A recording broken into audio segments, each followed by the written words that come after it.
ہاں ہاں ٹھیک. آپ نے جگہ بدل لی ہے. انہوں نے کہا تھا ہمارے جو اسلامی والے ہیں کہ یہاں بیٹھے. اچھا اچھا ٹھیک ہے. گل محمد کو گھما دیا. جی گل محمد کو گھما دیا. اچھا اچھا ماشاء اللہ. آپ کو پتہ لگا سب کو گل محمد کیوں کہنے اپنے آپ کو؟ پتہ لگ گیا سب کو؟ جس کو نہیں پتہ لگا ہاتھ کھڑا کر دے. تمہیں پتہ لگ گیا سلیم؟ انہوں نے کہا تھا ایک دن کلاس میں. کہا تھا کیا کہ گل محمد ہیں؟ اچھا ٹھیک ہے. آپ کو پتہ ہے؟ ہاں ہاں ٹھیک ہے. محاورہ اردو میں زمیں جنبد نہ جنبد گل محمد، یعنی ہے تو فارسی کا لیکن اردو میں رائج ہے. کوئی آدمی اگر ٹس سے مس نہ ہو، جو مرضی کرو اس کو تبدیل کرنے کی نہ تبدیل ہو، تو اس کے اوپر بولتے ہیں زمیں جنبد نہ جنبد گل محمد. گل محمد کیوں ہے؟ حافظ گل محمد مراد ہے؟ سورج فرمایا تھا حضور نے بتایا سورج. نہیں بالکل میں ایسی بےہودہ غلط بات نہیں بتا سکتا.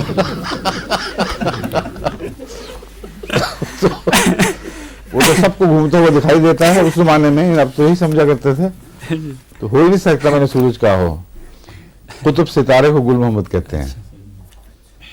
وہ ہر زمانے میں لوگوں کو ایک ہی جگہ دکھائی دیا ہے، اس لیے اس پر یہ محاورہ ہے زمین جنبد نہ جنبد گل محمد. اس زمانے میں زمین کو سمجھتے تھے کہ نہیں جنبد کر رہی، کھڑی ہے، تو کہتے تھے یہ تو ممکن ہے کہ زمین گھوم جائے مگر یہ ستارے نہیں گھومے گا کبھی. تو انہوں نے اپنے اوپر اس کو قبول کر لیا شوق سے. اچھا یاد کرایا آپ نے. ٹھیک ہے شروع کریں پھر بسم اللہ لیکچر. بسم اللہ الرحمن الرحیم. حضور گزشتہ لیکچر میں ہم نے یہ بتایا تھا کہ کن کن کیا کیا اقسام ہوتی ہیں کینسر کی. جی ساری تو نہیں بتائی تھی. تین اقسام بڑی بنیادی تین اقسام ہیں حضور. اس میں جو پروننسیشن وغیرہ میں پوچھ رہا تھا ابھی ڈاکٹر صاحب سے، میں نے دیکھا تھا تو کہتے ہیں جو عام انگریزی ہے اس میں آر نہیں ہے، اور جو میڈیکل ڈکشنری دیکھی تھی اس میں آر ہے. لیکن میڈیکل ڈکشنری میں وہ پروننسیشن انگریزی طریقے پر ہے بھی کہ نہیں یہ بحث طلب ہے. جی جی. اس لیے میں نے ان سے کہا تھا کہ جہاں آر نہیں پروناؤنس کرتے وہاں جی ڈاکٹر وہاں دیکھیں وہاں کیا لکھا ہوا ہے. اس لیے فائنلائز ہوگا تو بتانا ہے. انہوں نے پہلے ہی آپ کو بتا دیا، حالانکہ میں نے بتانا تھا. میں نے پوچھا تھا ان سے. اور آپ کی عادت ہے جنبد نہ جنبد گل. ابھی تحقیق مکمل نہیں ہوئی. ٹھیک ہے ٹھیک ہے. تو پھر میں اسی طرح پروناؤنس کروں جس طرح جو انگلش پروناؤنسنگ ڈکشنری ہے وہ کارسینوما کہتی ہے. ٹھیک ہے جی. کارسینوسین جی کا جس طرح ہوتا ہے اے آر کا آپ کی کار جی. اس میں بھی آپ نے سنا ہوگا ان کو آر بولتے ہیں کار میں. سنا ہوگا آپ نے ضرور. اب دیکھیں پکڑے گا بولتے چلیں جی اب شروع کریں لیکچر. حضور اس میں سارکوماز اور کارسینوماز یہ دو قسمیں، اور تیسری قسم جو بتائی تھی وہ لیوکیمیا اور لیمفوما. ٹھیک ہے. اور پھر اس میں یہ بھی عرض کی تھی کہ حضور جو ٹیومر یا رسولی جسے کہتے ہیں ہم، وہ ضروری نہیں ہے کہ وہ میلیگننٹ ہی ہو یا کینسر ہی ہو. میں نے کہا کارڈک دیکھیں اس میں. ٹھیک. کارڈیولوجی کارڈک وہ بھی آپ کو کیا یاد ہے بتا دیں. ابھی کارڈیولوجی کہتے ہیں جی. آر بولتے ہیں وہ حضور وہ سخت کر کے آر نہیں بولتے، کارڈیولوجی کہتے ہیں، نرم کر کے بولتے ہیں. یہاں پکڑے جائے گا. پھر حضور اس کے جو پھیلنے کے جو طریقے ہیں یا انداز ہیں اس کے وہ شروع کریں نا بتا تفصیل سے. ایک حصے کو لیں، اس کی عادات اس کی حرکتیں جی وہ ساری بیان کرنا شروع کریں. اور سب سے پہلے حضور یہ جو کینسر کی ایک جو سب سے خصوصی بات یہی ہے کہ وہ ایک جگہ پہ نہیں ٹھہرتا بلکہ یہ پھیلتا ہے. اس میں پھیلنے کی وہ ایک کہنا چاہیے کہ نیچر ہے یہ. ورنہ یہ کہ اگر لوکل بھی ہو، مقامی طور پہ بھی ہو، تو جب پھیلے گا تو دباؤ کی وجہ سے دوسرے اعضاء پر اثر انداز ہو کر اس کے پھر نقصان پہنچا سکتا ہے. مثلا سب سے زیادہ یہ کہ اگر یہ دماغ میں ہو تو نہ بھی پھیلاؤ کہیں اور نہیں، تو آپ ایک ایک کر کے جی جہاں سے آغاز ہوا پھر اس کے پھیلنے کے طریقے وہاں سے شروع کریں. بہت اچھا جی. اس میں تو یہ سب سے پہلے اس نے یہ بتایا کہ جو کینسر پھیلتا ہے یہ 3 مختلف جو طریقے ہیں ان سے پھیلتا ہے. پہلے تو یہ کہ اگر کسی کیوٹی میں یا کسی مثلا جو ایبڈومینل کیوٹی ہے پیٹ ہے اس کے اندر کسی مثلا معدے کے اوپر سطح کے اوپر کینسر ابھرا ہے تو اس کے سیل جو ہے اس سے گر کر پھر کسی اور کے ساتھ وہ لگ کے گرو کر سکتے ہیں پھر وہاں سے بھی. تو ایک تو کیوٹی ہے یا کسی کیوٹی کے اندر اگر گرو کر رہا ہے تو اس سے بھی ہر دفعہ جو لفظ گر کے کہتے ہیں یہ وہ ایک وجہ ہے مشکوک معاملہ ہے. حضور میں پڑھ کے بتا دیتا ہوں. گرنا تو ہے جیسے اتفاقاً گر جائے, نہیں حضور وہ تو اس کی شاخیں جدا کی جاتی ہیں جس طرح درختوں کے پھل پر جی ضرور جو پھل جو ہے پورز میں تبدیل ہو جائے جی تو وہ ان کو خود چھوڑتا ہے پھر وہ جی تاکہ اس کا سیڈ ارد گرد پھیلے. اسی سے اور گرنا جو ہے وہ ایکسیڈنٹل کہلاتا ہے. جی حضور میں پڑھ دیتا ہوں. لکھا ہے کہ when a cancer extends through the surface of the organ of origin into a cavity, cells may break away. Break اوے اور چیز جی ہے. from the surface دیکھا آپ نے؟ and implant on the surface of a This is the adjacent organ. difference of translation. جی break away کا مطلب ہے عمدن ارادتاً جی وہاں سے ٹوٹ کر دوسری طرف جاتے ہیں, ٹھیک جی اور جو ویسے ٹوٹنا ہے اس کے لیے بریک اوے نہیں کہیں گے. ٹھیک ہے جی اس سے گر کر بہرحال جی ٹھیک ہے. ٹھیک آگے چلیں. ایک یہ دوسرا جو میں نے عرض کی تھی پچھلی دفعہ کہ لمفیٹک چینلز جو ہیں ان میں جب یہ انویٹ داخل کر ہو جائے جائے. ہاں جی اور یا بلڈ ویسلز جی یہ 2 زیادہ جو طریقے ہیں ان سے زیادہ پھیلتا ہے ٹھیک پھر ہے وہ. ٹھیک ہے. اور اپنی جگہ سے پھر دور دور تک جا سکتا ہے. جی. زیادہ تر یہ لیور میں اور بتاتے یہی ہیں کہ حضور جب 1 یا 2 سیلز ہوں وہ جب ایک چینل میں جاتے ہیں جب بلڈ ویسل میں جائیں تو عموماً وہ مر جاتے ہیں یہ. لیکن جب کسی ایسی جگہ پہ جائیں کہ جہاں پہ وہ آگے نہ جا سکے مثلا اس کی رک جائیں ہاں جی. تو وہاں پھر وہ اسٹیٹک چپک جا کے پھر وہاں گرو کرنا شروع کر جاتے ہیں. تو اس طرح سے یہ لنگز اور پھیپھڑوں میں اور جگر میں زیادہ تر پھیلتے ہیں. اور دل کی نالیوں کا جو کینسر ہے وہ بھی اسی طرح ہوتا ہے. حضور وہ بڑا اٹس ویری یعنی ان یوزول کبھی وہ ہے. سنا نہیں.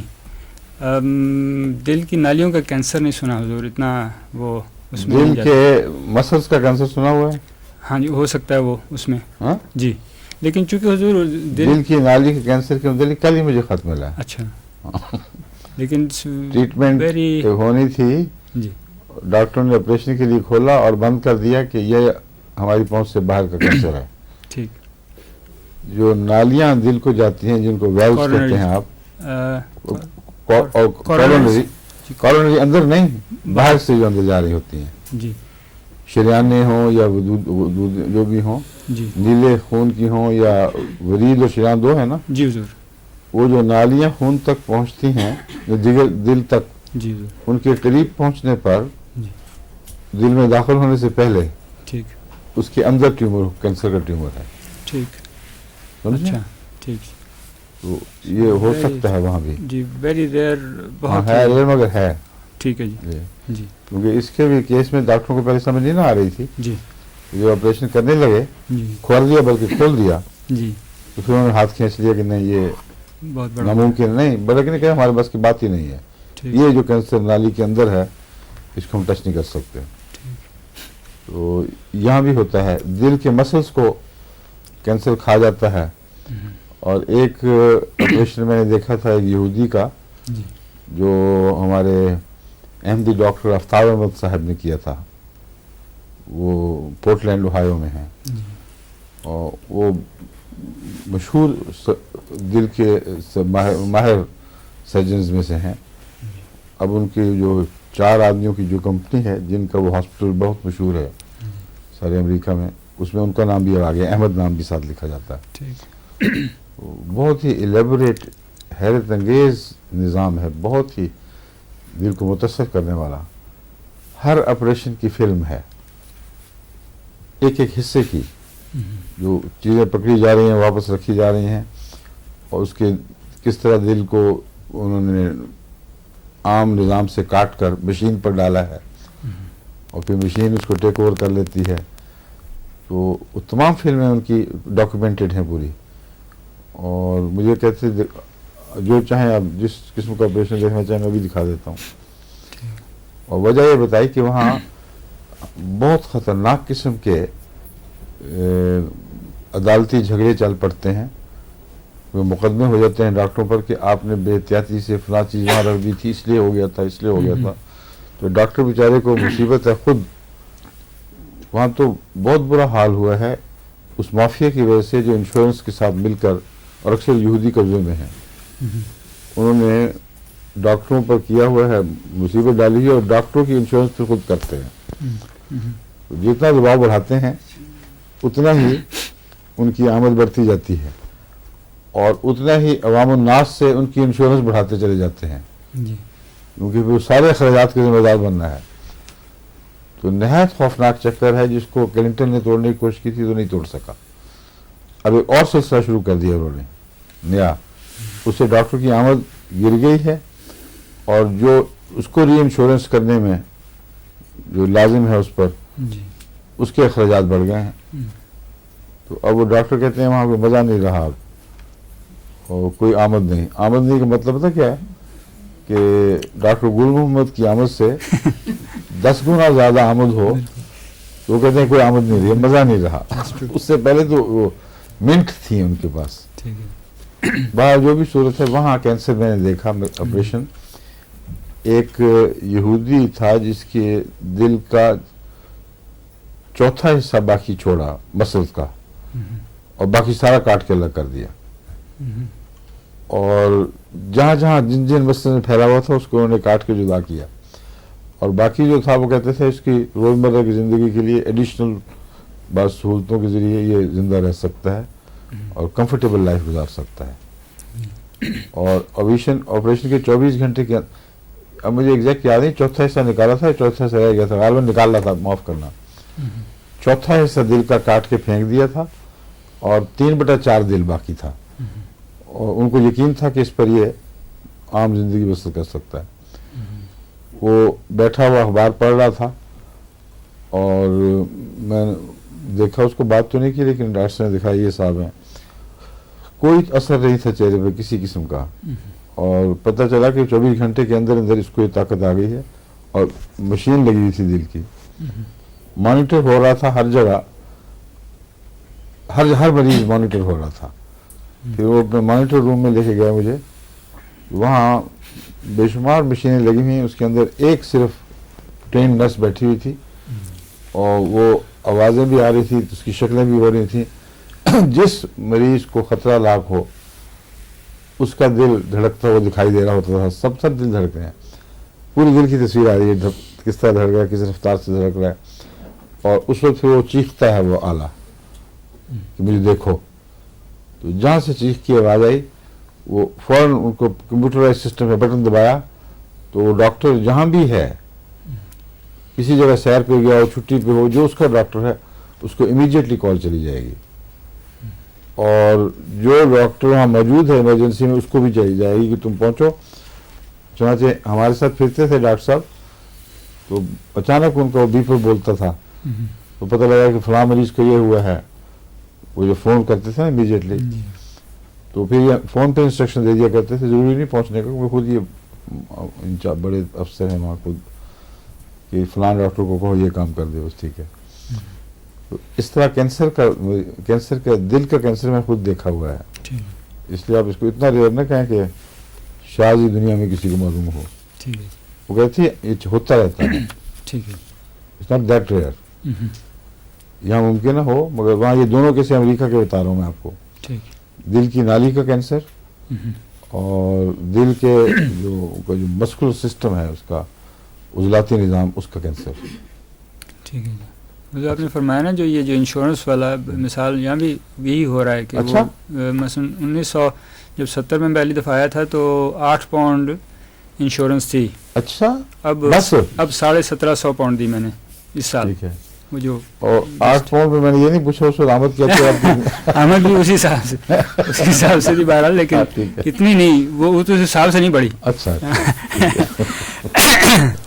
اچھا, جو دوسرے یہ پھر ایک جو تیسرا طریقہ ہے پھیلنے کا, وہ جیسے عرض کی many cancer cell shed into bloodstream cells, اور وہ یہ کرتے ہیں کہ جہاں جا کے کئی مرتبہ یہ بھی ہوتا ہے کہ وہ چھوٹے ایک دو سیل وہ پھیلتے ہیں لیکن وہاں ہی رک جاتے ہیں، زیادہ نہیں پھیلتے، ان کو مائکرو میٹاسٹیسس کہتے ہیں. اور جو دوسرے ہیں میٹاسٹیسس جو دوسری جگہ بڑھتے ہیں، بہرحال انہیں ہم لفظ جو استعمال کرتے ہیں. آپ جانتے ہیں نا میٹاسٹیسس، سب کو پڑھایا ہوا اچھی طرح، ہیں نہیں پتا؟ ایکسٹیئر ریسی موسا میں آپ کو تفصیل سے بتایا تھا کہ میٹاسٹیسس کی ایک دوا ہے مشہور، اور بھی بعض دوائیں بتائی تھیں. میٹاسٹیسس کہتے ہیں انتقال مرض، اور انتقال مرض میں آپ کو میں تفصیل سے دوائیں لکھوائی ہیں، ہو سکتا ہے آپ کی کتاب میں آ گئی ہوں یا نہیں آئی ہیں نا. اس میں کئی طریقے ہیں. ایک انتقال مرض ہے کہ مرض اسی نوعیت میں جس میں تھی بین ہی اسی طرح جسم کے کسی اور حصے میں منتقل ہو جائے، یہ پہلی قسم ہے میٹاسٹیسس کی. دوسری یہ ہے کہ جب تبدیل ہو تو شکل بدل لے. مثلا ایتھوزا میں آپ کو بتایا تھا کہ معدے کی تکلیف اگر اس کو دبا دیں گے تو اس کا میٹاسٹیسس دماغ کی طرف ہوگا، اور مادی دماغ کی طرف نہیں بلکہ دماغ جو سوچنے کی طاقتیں وغیرہ، اس پر بچہ پاگل سا ہو جاتا ہے، مقبول حواس اور پاگل سا ہو جاتا ہے. اگر اس کے اسحال جو ایتھوزا کے ہیں ان کو زبردستی بند کر دیا جائے. اور گرمی ہو تو گرمی اور یہ دباؤ دو اکٹھے اس کے دماغ کو چڑھتے ہیں، تو یہ بھی میٹاسٹیسس کی ایک قسم ہے. یہ جو ممز کا نیچے اترنا یہ بھی میٹاسٹیسس کی ایک قسم ہے. اور میٹاسٹیسس کثرت سے کینسر میں ملتا ہے، یہ آپ جو بتا رہے ہیں.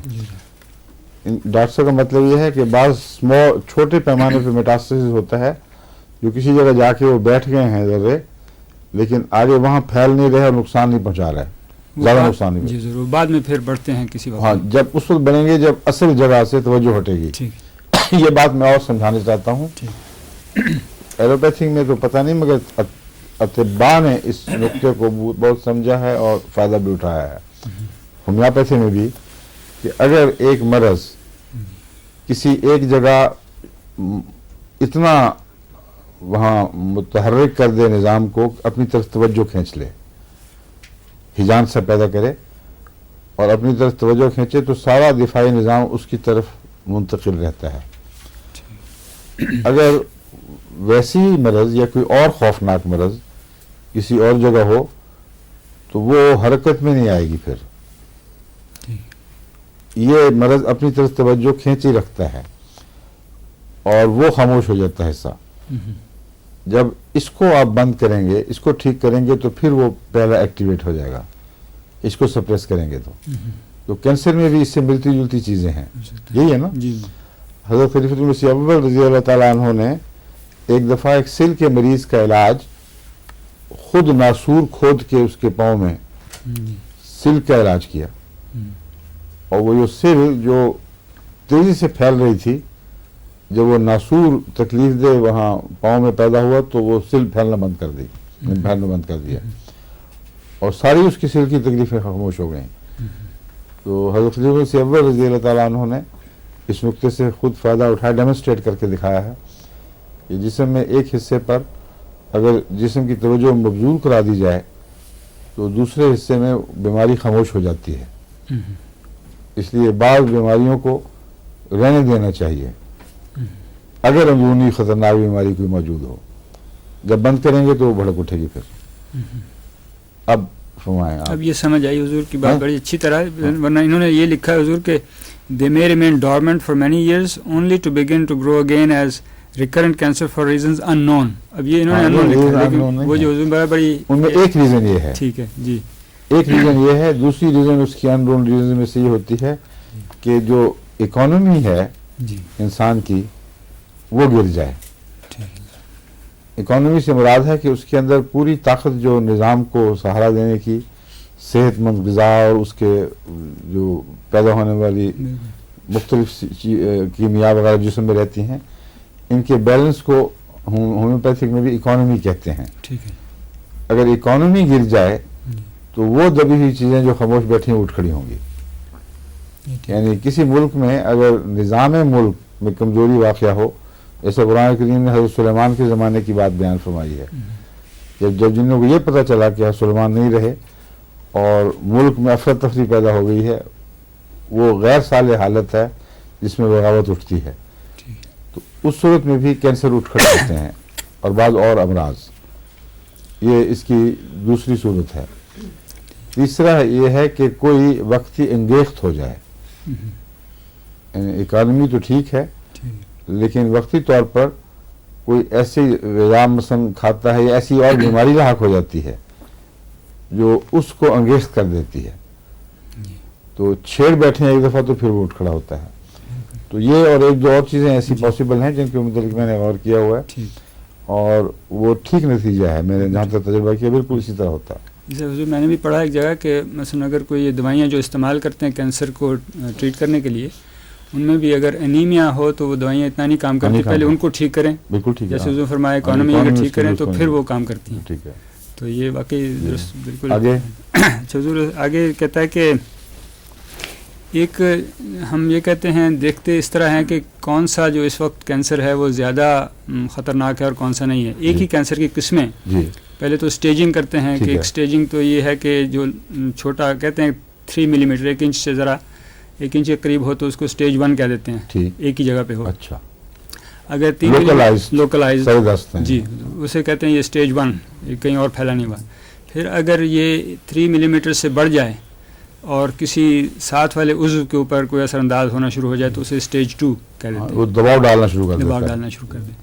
تیسرا پھر یہ ہوتا ہے اسٹیج 3 میں جب لمف نوڈز انوالو ہو جاتی ہیں تو اس کو ایسے کہتے ہیں TNM، یعنی پہلے T1 T2 وہ اسٹیجز 1 اور 2، اور آگے پھر جب لمف نوڈ جیسے میں نے اس کی نا کہ اسٹیج کو ٹی کیوں کہتے ہیں؟ Tumour, T for tumour, N for nodes and M for metastasis. اچھا، ٹیومر نوڈز، ٹھیک ہے، TNM۔ تو اس حساب سے انہوں نے ایک تو یہ TNM اسٹیج 1 نہیں حضور، TN اسٹیج 1 وہ اس طرح کہتے ہیں حضور T1 N0 اینڈ M0۔ اچھا، اس کا مطلب یہ اسٹیج 1 ہے کہ نوڈ نہیں انوالو ہوئے اور میٹاسٹاسس نہیں ہوا کوئی اس وقت۔ میں سمجھ گیا ہوں۔ ٹھیک ہے جی حضور۔ T1 جی M0 کا مطلب ہے کہ ٹیومر اپنی ابتدائی حالت میں ہے، اس نے ماحول پہ دباؤ ڈالنا شروع کیا، ٹھیک ہے اور نتیجتاً نوڈز بھی صحیح ہیں جی، اور میٹاسٹاسس بھی نہیں ہوا۔ جی نہیں ٹھیک ہے بالکل۔ اچھا، T2 N0 ہوگا، M0 T2 میں بھی 0 ہوتا ہے، وہ اسی 0 اس لیے حضور کہ اس کے نوڈ نہیں انوالو، اچھا ٹھیک ہے، اور میٹاسٹاسس بھی نہیں ہے، ٹھیک ہے۔ تو اس میں T3 میں پھر نوڈز انوالو ہوتے ہیں، تو پھر T3 N1 ہو جائے گا، جی ہاں بالکل، اور پھر M بھی ایکٹیویٹ ہو جائے گا، اسٹیج 4 جو ہے۔ اب خلاصہ پڑھنے کا سسٹم میں پتہ لگ گیا جی، تو اس حساب سے وہ انہوں نے اسٹیجنگ بھی کی ہے، اسٹیج 1 2 3 4۔ جب ہم کہتے ہیں فلاں ٹیومر اسٹیج 4 ہے تو اس میں یہ ہے کہ اس سے پھیل گیا ہے کافی حد تک، تو اس حساب سے انہوں نے یہ اسٹیجنگ کی ہے یا اس کی جو، اور اس کے ساتھ حضور پھر یہ جو پیتھولوجسٹ ہیں وہ پھر یہ اندازہ کرتے ہیں کہ جتنا ٹیومر اپنی اصلی ٹشو جہاں سے وہ ابھرا ہے اس کے جتنا قریب ہو اتنا وہ ایک لحاظ سے زیادہ خطرناک نہیں ہے، جتنا اس کے سیلز اس سے مختلف ہو جائیں، دور ہوتے جائیں، انڈیفرینشیٹ، جی جتنی اس کی ساخت جو ہے سیلز کی، اس کی خلیوں کی، وہ اصل سے مختلف ہو جائے، اصل سے مختلف جتنی زیادہ ہو جائے، جی، اور اس میں وہ نیوکلیائی وہ دیکھتے ہیں کہ اس میں جو اس کی ساخت ہے سیلز کی اس میں پہچانے نہیں جاتے، اس طرح کے سیلز نہیں ہیں تو اتنا زیادہ خطرناک وہ ہوتا ہے۔ اس حساب سے وہ جو جسے کہتے ہیں زیادہ خطرناک یا کم خطرناک، وہ اس حساب سے پھر وہ مائکروسکوپ کے نیچے دیکھ کے ہم دے سکتے ہیں۔ ٹھیک ہے جی، اس کی اب وجوہات کیا ہیں حضور؟ یہ بہت سی وجوہات بیان کرتے ہیں، اس میں پہلے تو یہ ہے موروثی، ہیریڈیٹی، ایک یہ بھی ہو سکتی ہے، وائرسز ہیں۔ ہیریڈیٹی جو ہے وہ تو کوئی بھی ڈسکرپٹیو صحیح نہیں ہے اصل میں، جو کازز ہیں جب تک ان کی شناخت نہ ہو اس وقت ہیریڈیٹی کا لفظ جو ہے کچھ نہیں مضمون کھولے گا۔ کیا چیز انہیریٹ کی ہے اس نے، جب تک کازز کا پتہ نہ چلے ان کازز میں سے کوئی کاز انہیریٹ کی ہے، جی حضور، ان کی جینز جو ہیں نا، جی حضور، ہاں یہ کہتے ہیں جینز، جی یہ بھی ابھی محل نظر ہے، بات آگے چلیں، اب بتاؤں گا آپ کو کیوں۔ ٹھیک ہے جی۔ دوسرا وائرسز، اور پھر یہ جو تابکاری، آئونائزنگ کو تابکاری ہم کہیں گے، شعائیں، ہاں تابکاری، آئونائزنگ ریڈیشن نہیں ریڈیشن ہے، آئونائزنگ ریڈیشن جو ہے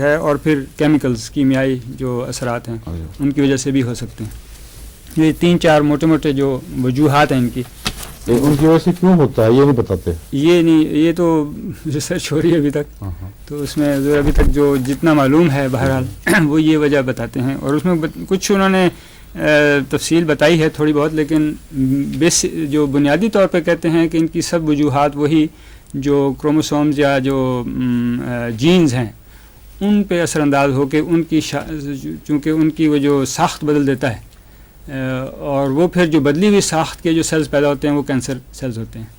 تو یہ بنیادی طور پہ یہی بتاتے ہیں.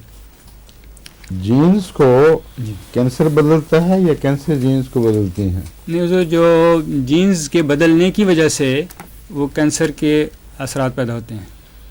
اور پھر جینز آپ خود تو نہیں بدل سکتی. نہیں, ان کی جو وجوہات کسی وجہ سے جین پر اثر انداز ہونا ان وجوہات کا یہ بہت ہی دور کی کوڑی ماری ہے انہوں نے.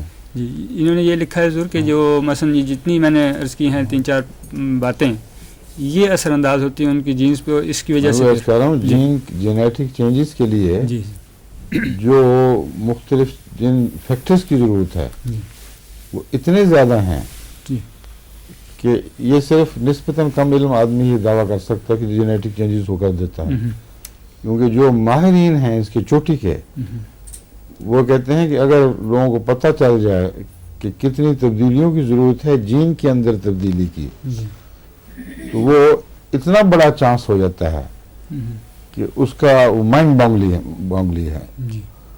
وہ چونکہ جن لوگوں کو پورے فیکٹرز کا نہیں پتا کس طرح اثر ہو رہا ہوتا ہے جین کے اوپر, وہ سوچ نہیں سکتے. اب جو جین میں مختلف پروٹینز ہیں اور بعض ڈی این اے نہیں, وہ تو جین کے اندر ہی ہوتی ہے نا.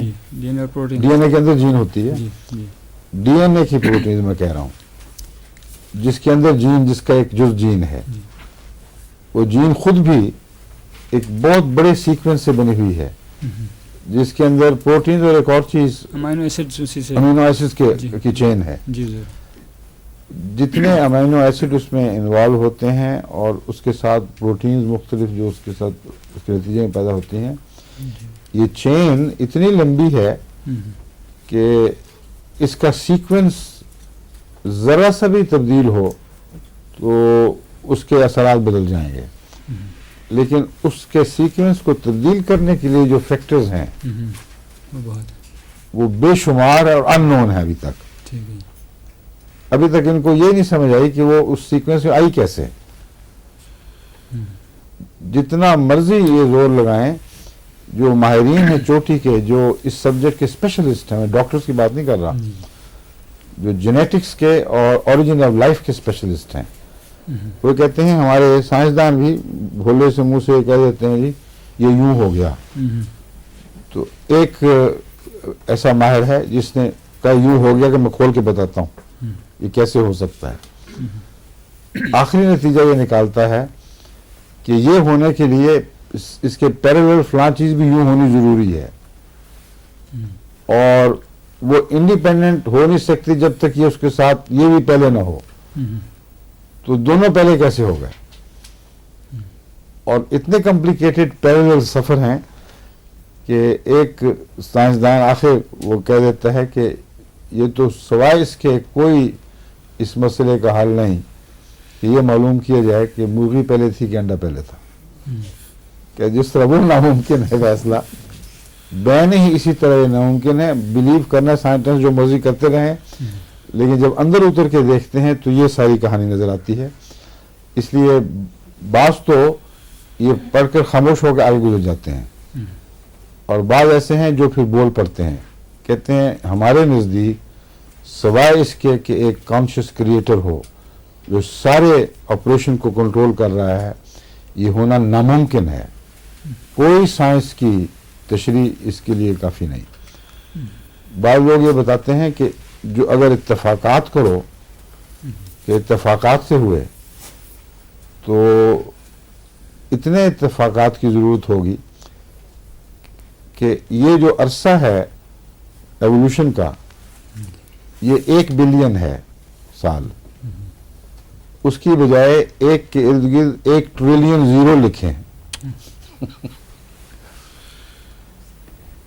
جو ایٹرنٹی کا تصور بھی نہیں جیسا ہو سکتا اس کا بھی نہیں ہو سکتا. اتنی دفعہ کائنات کی کوشش کی جائے بنانے کی ان جینز کو اور گر جائے اور پھر بنائے پھر گر جائے پھر گر جائے پھر جا کے شاید کہا جائے کہ ممکن ہے. مگر 1 ٹریلین زیرو تو ناقابل یقین چیز ہے. کوئی عام آدمی کا سوائے چوٹی کے میتھمیٹیشین کا کوئی تصور پہنچ نہیں سکتا. وہی تصور اس طرح پہنچتا ہے کہ مطلب سمجھ گیا کہ کیا چیز ہے کتنا ناممکن ہے. اس کائنات کی عمر کے متعلق 1 اور اس کے ساتھ 34 زیرو لگتے ہیں صرف 32 33 34 تو یہ 20 بلین کی عمر ہے. اگر 34 زیرو کے بجائے ٹریلین زیرو لگا دیں آپ تو سوچیں کہ کیا چیز بن گئی.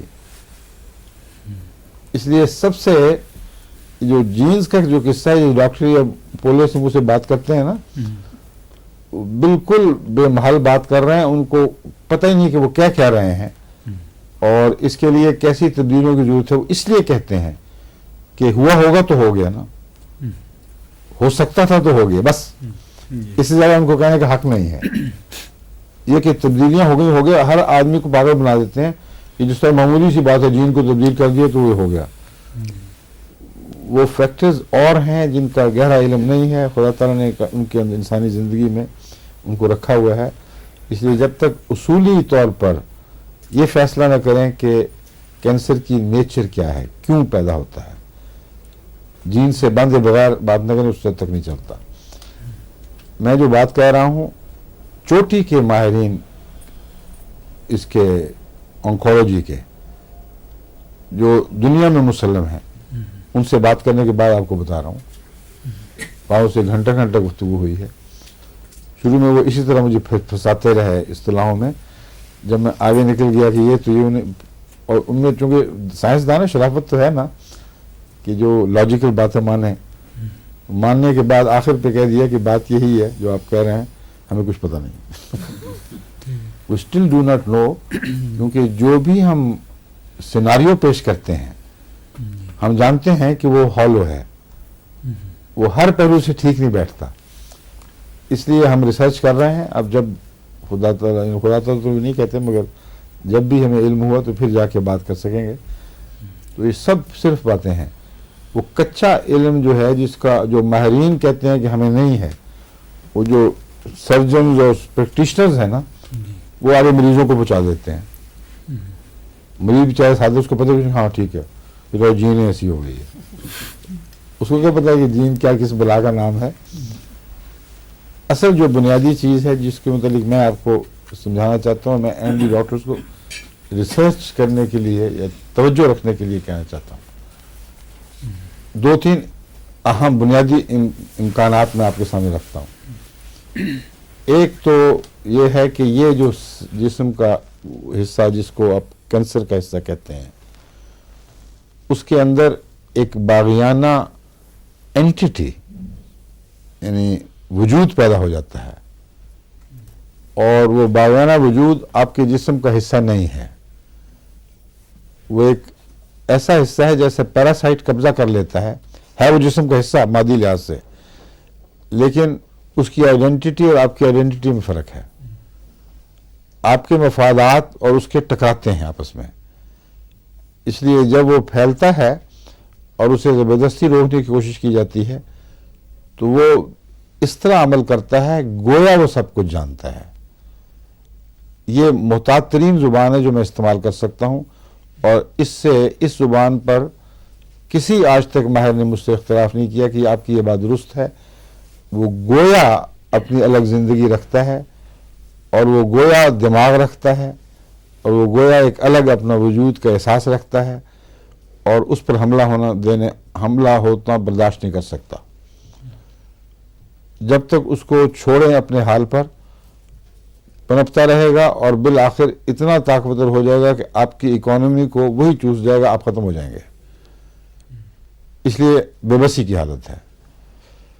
اگر آزاد چھوڑ دیں کہ اس کو تنگ نہ کرو تو وہ پھیلتا رہے گا, اور اس کے اندر یہ زیادہ طاقت ہے کہ آپ کا جسم اس کی خدمت پر معمور ہو جائے، بجائے اس کے کہ جسم جو غذا کھاتا ہے، خون بناتا ہے، دوسری دوائیں بناتا ہے، وہ جسم کی نشو و نما پر استعمال ہوں۔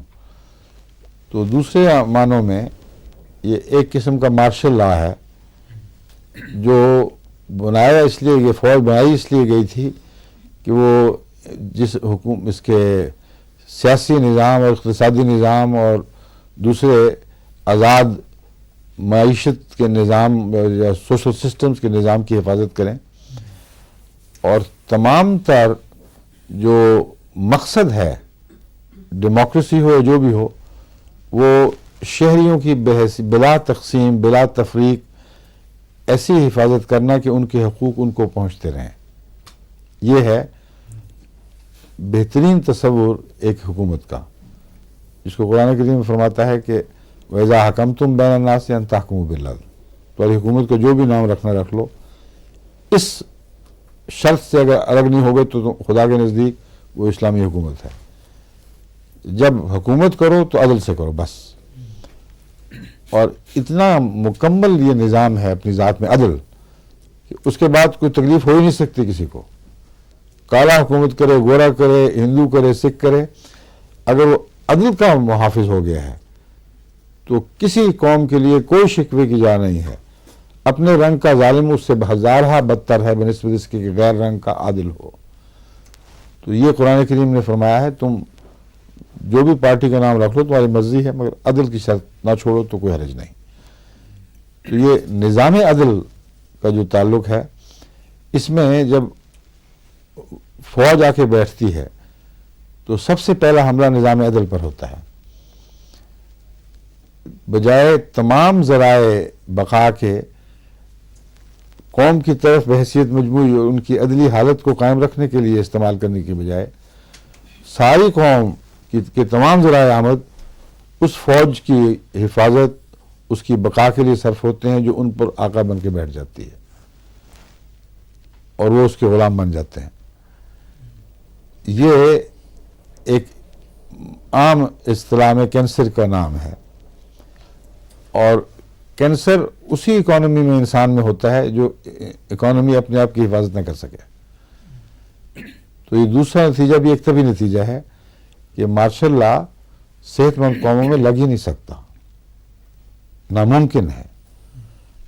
جب قومیں بیمار ہو جائیں تو پھر مارشل لا ٹیک اوور کرتا ہے کہ اب کھلی چھٹی ہے تو میں کیوں نہ اپنے قبضے میں کروں۔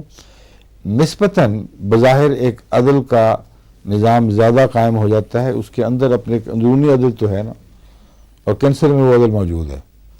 اپنے ذروں کی حفاظت، اپنے ذروں کے لیے سب کچھ استعمال کرنا، اندرونی طور پر ایسا توازن رکھنا کہ ایک دوسرے سے مخالف نہ ہوں اور مارشل لا کے اندر اندرونی انقلاب نہ آئے۔ جہاں وہاں عدل ٹوٹے وہاں پھر اندرونی انقلاب آتا ہے۔ پھر تو بنیاد وہی ہے عدل کی جو کینسر میں بھی ملتی ہے۔ جسم کا نظام عدل جب بگڑتا ہے پھر کینسر کو سر اٹھانے کا موقع ملتا ہے، اور جب ایک دفعہ یہ قبضہ کر لے تو سارے جسم کی اکانومی کو اپنی بقا کے لیے استعمال کرتا ہے۔ اس لیے یہ ڈائلیما ہے جس کو آج تک ڈاکٹر حل نہیں کر سکے کہ اگر کینسر ہو گیا ہے تو ہم زبردستی اس کو ٹھیک کرنے کی کوشش کریں کہ نہ کریں۔ اگر نہیں کریں گے تو ان کے نزدیک موت لازم ہے، اور رفتہ رفتہ یہ اس کا بڑھنا ایک ایسی سٹیج تک پہنچ جائے گا جب دکھ دینا شروع کرے، جس کو آپ سٹیج 2 کہتے ہیں، جس میں اس کا دباؤ اس کی وجود کا احساس دلاتا ہے، ورنہ اپنی ذات میں یہ اسی طرح آپ کا خون کھا رہا ہے، چوس رہا ہے جس طرح جسم کا حصے چوس رہے ہیں۔ خون چوسنا تکلیف کا موجب نہیں ہے۔ آپ جتنا مرضی اپنے جسم کے لیے اپنی طاقت کو استعمال کریں، آنکھیں بناتا ہے، ناک، ہونٹ، ہر چیز کے لیے وہ طاقت دیتا ہے، وہ پروسیس تکلیف دہ نہیں ہے۔ لیکن اگر آنکھ بڑھنی شروع ہو جائے اور اپنے تھیلے سے باہر نکلنے لگے پھر تکلیف شروع ہوتی ہے۔ اگر ناخن جہاں رہنے چاہیے اس سے آگے نکلنا شروع ہو جائیں تو پھر تکلیف ہوتی ہے۔ تو کینسر فی ذات ہی تکلیف نہیں ہے،